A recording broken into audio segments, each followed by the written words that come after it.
1, so 6 goals for the term. And Adelaide, kicking with the breeze, have only been able to manage 4. And Geelong supporters not too happy with Danny Hughes.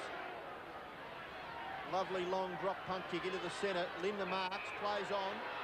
He's going to get caught. Certainly got to be penalised. Oh, play goes on. Schultz punches it wide to the wing.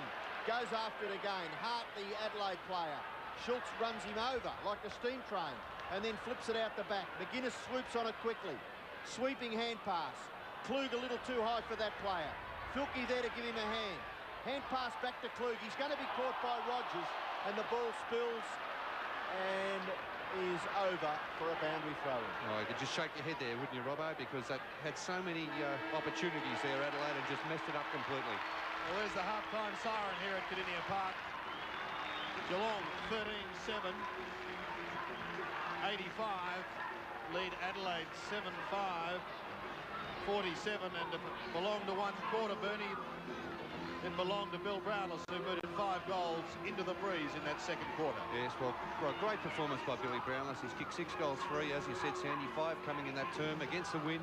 Geelong controlling the ball around the packs, and it's a big advantage to a side when you have players like Stoneham at centre-half forward, Billy Brownless, 5 goals in the term. Not easy, a lot of strong opposition there from Danny Hughes. So just repeating the scores here at Kardinia Park at half-time. Geelong 13-7, 85. Lead Adelaide 7-5, 47.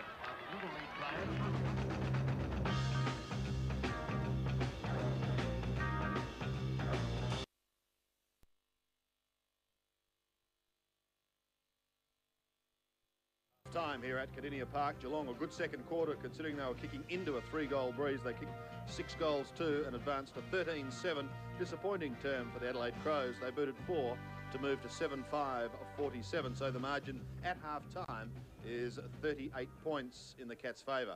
Well, another month has rolled by and that can only mean one thing here on Seven's football coverage. It's time once again to have a look at the plays of the month. Now hurry up, KB. We're just about ready to start the plays of the month of May. In fact, I'll give you 5 seconds to get yourself seated in front of a television. 5, 4, 3, 2, 1. Well, the month of May produced one of the most disgraceful incidents seen on a football field for many a year. The Collingwood mascot terrified this poor, sweet, defenceless, innocent little girl. Magpie, you've got a lot to answer for. And so does another. Yes, the saviour of country football lobbed at Euroa. For a one-game comeback, it was Mark Jackson. In fact, it was like the Jacko show of old. He booted 2 goals for the day, and didn't he love the attention he showered upon himself? And of course, Jacko is never short of a word. Sucking the fresh country air went right down the back of the nostrils, and I feel really good, Sandy. Did anyone understand a word of that? Jacko wasn't the only one making a comeback. Crows coach Graham Corns also decided to give it one more try, although he could only manage a game against the local under-15 team. Somehow, Cornsy, I think, he'd be better off instructing the finer points of disposal, because this attempt at a flick pass fooled absolutely no one. Now a question for the Carlton cheer squad. Is that supposed to be Bart Simpson on your banner, or his lookalike from the West Coast, Carl Langdon? Confusion reigned supreme in the Sydney-Geelong match, with the Moose, Wayne Henwood, tackling his own teammate in Barry Mitchell. And the goal umpire in that game also had a problem. Oh, what the heck, it looked like a point. Hang on, I just better get the all clear. Yes, thank you. Well, I did tell you it was a point in the first place. And on the subject of goal umpires, let me tell you, Alistair Lynch is a big rap for them after this incident. To the marks of May, and Bomber big man Peter Somerville flew high over Eagles Dean Irving and Ryan Turnbull to hold this grab, while his tiny teammate Gavin Wanganeen thrilled the crowd at Moorabbin by getting the ride of his life and capturing this beauty. In one of the clashes of the month, feathers were ruffled when Hawk Matthew Robran and Magpie Doug Barwick collided at VFL Park. And here's something unusual in football. Ted Whitten discarding a microphone. Sisters, race up. Where's Billy Dog in the case? Billy, you talk to the people. Get Billy. Teddy had more important things to do, of course, like leading the victory song at Football Park. On you, EJ.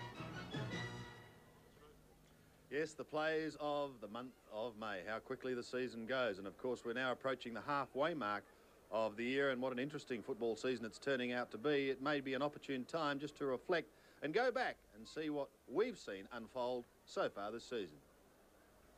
The Foster's Cup bandwagon rolled around the country. Carlton and Fitzroy clashed down in Tassie, with victory going to the Blues. While further north, the Brisbane Bears opened up with a win over Collingwood at the Gabba. Roger Merritt kicks the goal. And at Football Park, the Crows stunned the Cats with an impressive performance. If that loss wasn't bad enough, Geelong also lost star forward Gary Ablett, who announced his retirement. Magnificent football by Kelly. I feel that with the ability that he's got, that we hope we can persuade him to come back and play with us this year. Another big name missing early on was St Kilda spearhead Tony Lockett, after suffering a back injury against the Eagles. Bad news for the Saints, and let's hope it's not a serious injury. Has a lot of bad luck with injuries, doesn't he? The